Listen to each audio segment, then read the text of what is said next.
A few months ago, I recorded a video about ChatGPT versus Go, and I tried to quiz ChatGPT on different Go related topics to see how well it did, and it didn't do very well. But since then, ChatGPT-4 has come out, so I thought I would do the same experiment again, ask many of the same questions, and maybe a few new ones, and see if it's gotten any better about its understanding of Go. I'm Jonathan Hall. Stick around for the rematch of ChatGPT versus Golang. If you watched my last video, you'll remember some of these questions. I'm going to add some new ones, though, to make it a little bit more interesting. But some of the questions that ChatGPT got wrong first, I'm going to revisit. And the first one was, what is the shortest valid Go program?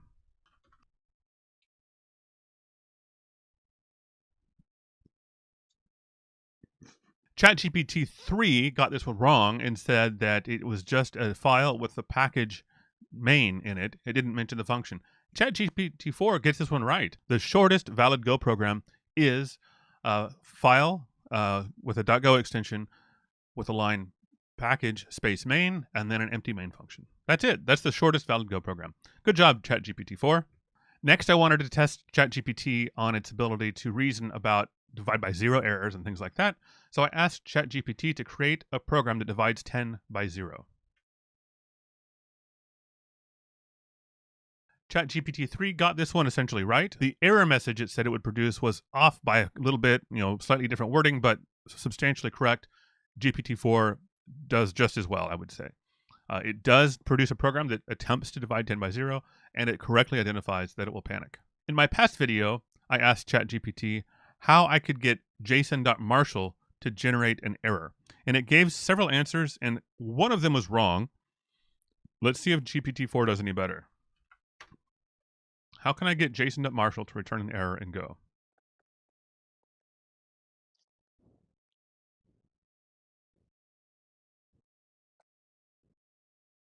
So ChatGPT-4 has given a different answer.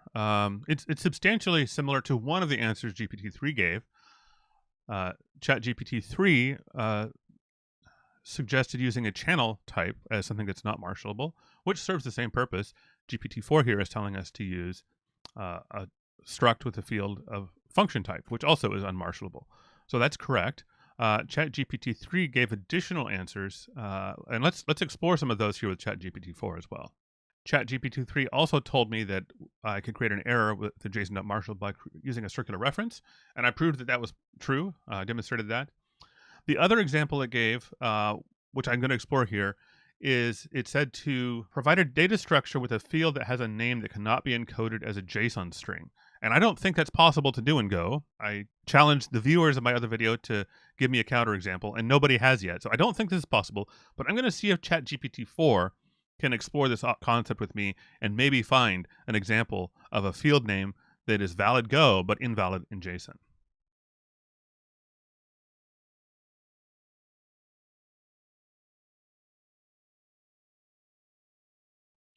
So ChatGPT-4 misinterpreted my question. I guess it was a little bit ambiguous. It says, yes, it is possible to create a struct field name in Go that would produce unmarshalable JSON. That's technically true. The example it gives is using an unexported field, which is unmarshaled. That's not really what I meant. So I'm going to rephrase my question here. Just copy and paste this. Is it possible to create a struct field name in Go that is valid in Go, but would produce an error because of an invalid JSON field name when calling JSON.marshal? So this is interesting. It confirms my suspicion, assuming we can trust ChatGPT, but it raises another question. Let me read the answer. The encoding JSON package in Go does a good job of handling the conversion of Go data types to JSON format, and it does not produce errors for valid Go field names when calling JSON.marshal. That was my suspicion. I don't believe it is possible to have a valid field name in a Go struct that is an invalid struct or an invalid field name in JSON. So that, if we trust this, proves ChatGPT-3 wrong, or at least the answer it gave me before. It continues though. However, you can create an example where the marshaling process generates a JSON field name that is not compliant with a JSON standard by using struct tags with an invalid JSON field name. And it gives an example of a field name with spaces in it. Now, I'm not sure if this is actually invalid JSON. I've I've seen this before. I'm going to ask ChatGPT-4 to explain how this violates the JSON standard. Where does the JSON standard specify that field names may not contain spaces? So it was wrong, apparently. It claims to be wrong. I'm going to look up the source here and validate this. This is funny. This is why we shouldn't trust AI. I apologize for the confusion in my previous response. You are correct that JSON standard does not explicitly forbid spaces in field names. Now, I didn't actually make that assertion, so this is actually assuming that that was my assertion. I was just asking for evidence. Field names in JSON are simply strings, and as long as they are valid JSON strings, they can contain spaces or any other valid characters. That's what I thought. Here's an excerpt from the JSON standard RFC 7159 regarding object field names. An object structure is represented as a pair of curly brackets surrounding 0 or more name value pairs or members. A name is a string. Yeah. So, and then it apologizes. I'm going to verify this for myself because I really don't trust ChatGPT. Let's see if this is even the right RFC. I don't have this one memorized. It looks like it is the right RFC. And then it quotes this. Let's see if this quote actually appears in the RFC or if it's hallucinating this one. An object structure is represented as a pair of curly brackets surrounding 0 or more name value pairs or members. A name is a string. It looks like it did a pretty good job of quoting this even. All right, I'm impressed enough with this. It made a mistake, but it corrected its mistake when challenged. Let's move on. One of my favorite examples from the previous video was about reversing a slice in Go. ChatGPT-3 got it completely wrong in so many ways. Let's see if ChatGPT-4 does any better.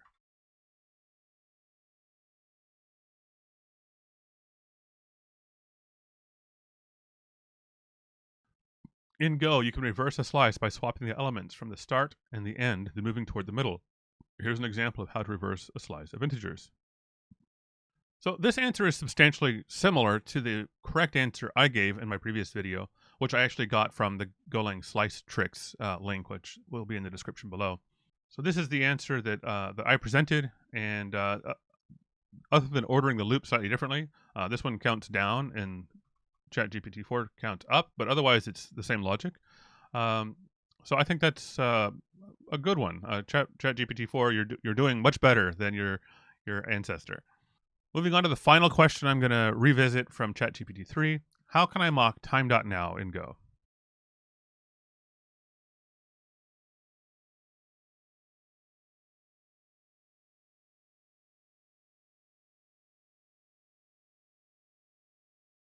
In Go, you can mock time.now by creating a custom function or interface that can be easily replaced during testing. That's a great one-sentence summary of this answer. The correct answer, by the way. This allows you to control the return value of the time function in tests, making your tests more predictable and reliable. Okay, and here's an example. So here they've created a time provider interface. I usually call it a clock interface, but time provider is reasonable, I suppose. Then it creates a real-time provider, which is just based on the standard library, and it just calls time.now rather than anything else. They explain the example, and then they show you how to use it in your test code. So in your real code, of course, you use the time provider rather than just referring to time.now. You use this provider, sort of a wrapper around that. And then in your test, you can create a mock. So a mock time provider, which just returns a static time. ChatGPT is really explaining the example provided here on Stack Overflow on this accepted answer. And it alludes to a slightly simpler but less flexible answer, which I provided, which is just to create a variable that points to the time.now function. And I talked about that more in the other video too, so I won't go into detail here. When unmarshaling JSON into a Go struct, how can I distinguish between a missing value and a 0 value?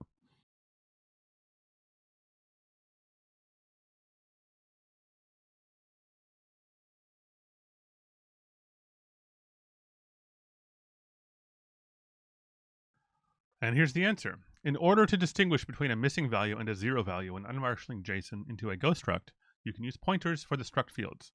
When a field is missing in the JSON input, the pointer will be nil. If the value is present with a 0 value, the pointer will be non-nil and point to the 0 value. That's exactly the right answer. And it gives a fairly detailed example, 2 examples, one with a missing field and one with a 0 value, and shows the distinction. I'm impressed with ChatGPT-4. It's doing very well. I haven't been able to stump it quite yet. Let's see what else I can think of to throw at it. Let's try confusing it with some terminology. How do I create a class in Go?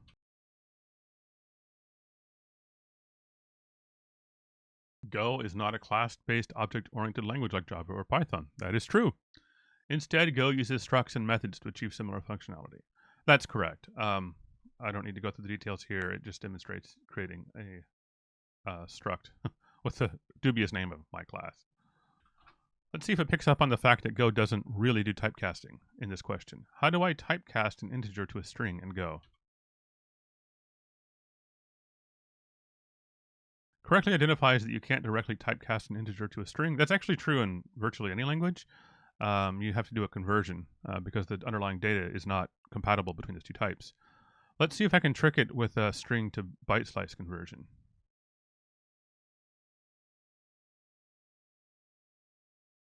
In Go, you can typecast a string to a byte slice directly by simply using a conversion.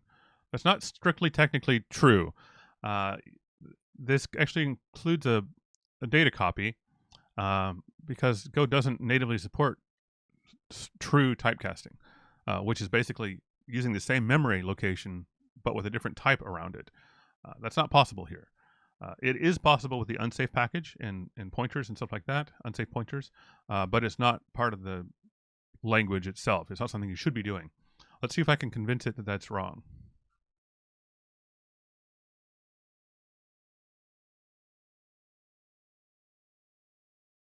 So it's still substantially the correct answer, just the terminology was wrong.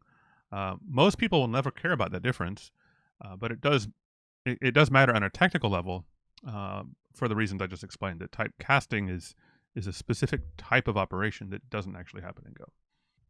And it can have performance implications in some cases. What is the difference between typecasting and type conversion?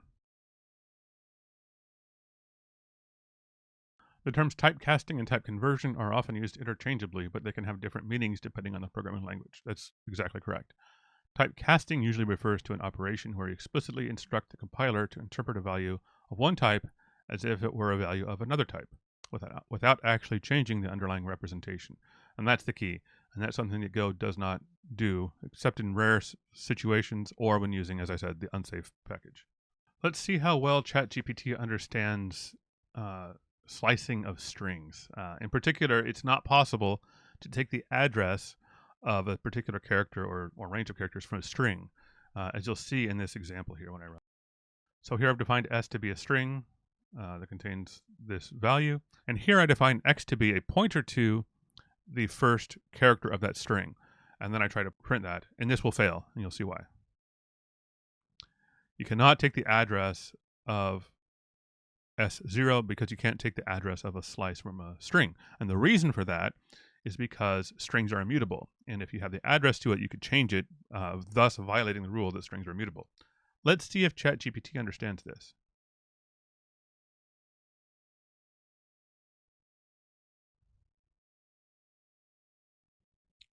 I'm impressed. And it offers a solution. Yes, there is a bug in the given Go program. You cannot take the address of an individual element within a string directly. Attempting to compile the program would result in a compilation error. Invalid operation cannot take address of S0, value of type byte. That's exactly the error I got. To fix the error, it suggests converting to a byte slice first. Let's just copy and paste this over to the playground. I think it will work, but let's just be certain. It does work and produces the output it claims, 102. So I'm impressed with this. It's doing a good job. Other than the confusion about JSON field names not being allowed to contain spaces, it's doing pretty well. Let's see if ChatGPT understands goroutines. I'm going to give it this program and ask what the output would be. The correct answer is the output will be either nothing or the word output, and there's no way to know ahead of time what it will be. It's non-deterministic. But let's see what ChatGPT says.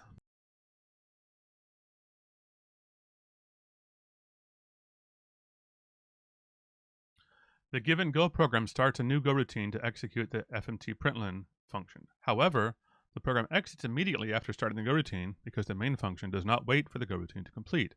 Consequently, there's a high probability, but it's not certain, that you will not see any output when running this program, since the program exits before the Go routine has a chance to run.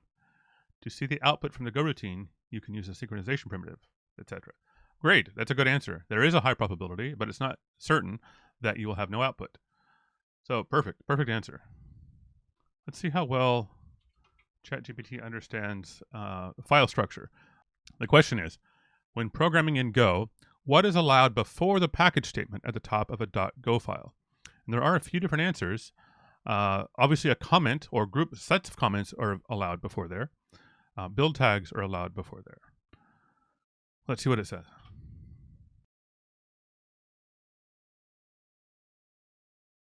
In a Go source file, the package statement must be the first non-comment, non-whitespace line of code. You can have comments, single line or multi-line, and whitespace before the package statement, but you cannot have any other Go code or declarations. That's essentially correct. The possible exception, depending on interpretation, would be that directives could go there, like a Go build directive or Go generate directive, etc. However, those are comments of a sort, so technically I would say that they do fit within this answer. I wouldn't, if I was interviewing ChatGPT for a job, I wouldn't count this incorrect based on that. Let's see if ChatGPT understands the Go approval process. How are new features added to the Go language? New features are added to the Go language through a structured and community-driven process. The process typically involves the following steps. 1. Proposal. A new feature typically starts with a proposal that outlines the desired change or addition. Anyone can write a proposal, and it should provide a clear rationale, details on the design and implementation, and discuss the impact on the language, libraries, and tools. Skipping ahead a little bit. 2. Discussion. Once a proposal is submitted, it's open for discussion and feedback from the Go community, including users, contributors, and the core Go team.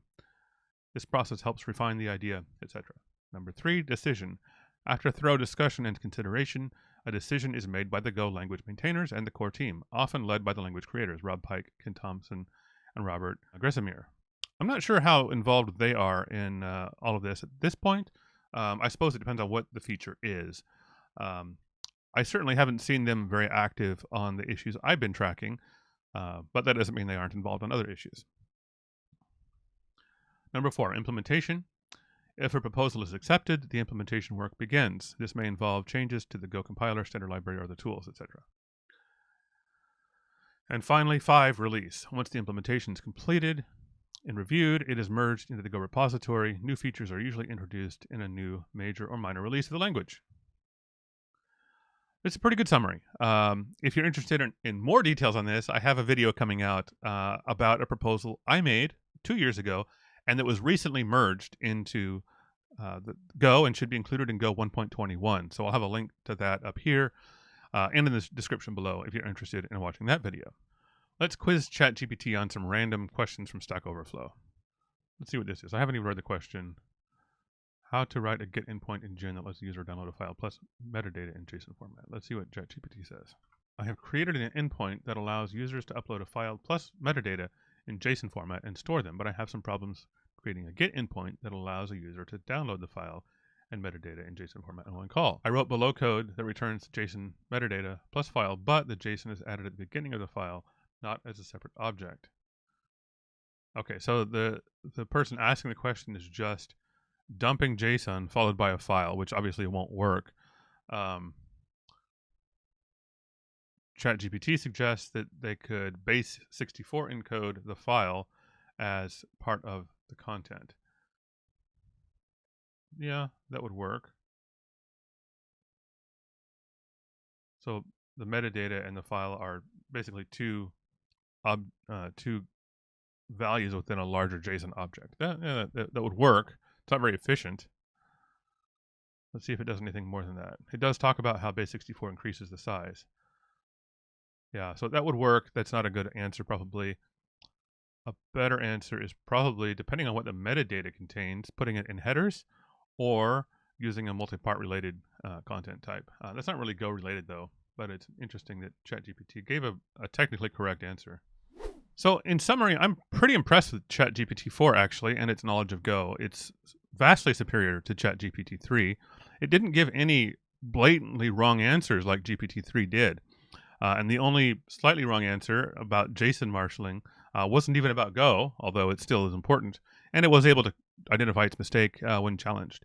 So I'm impressed. I may have to start using ChatGPT a little bit more with some of my coding if I'm trying to debug things.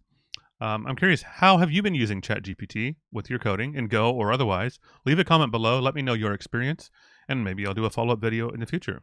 I'd also like to invite you to subscribe to my daily mailing list. Go to boldlygo.tech/daily. I send out 5 days a week Go tips or tricks. Right now, I'm going through the Go spec, basically one paragraph at a time, and breaking it down into easy to understand terms. I've been getting great feedback from the people on the list. I'd love to see you there. If you like this video, be sure to hit the like button, and I hope you'll subscribe and hit that notification bell so you get notified as my new videos come out. Until next time, boldly go.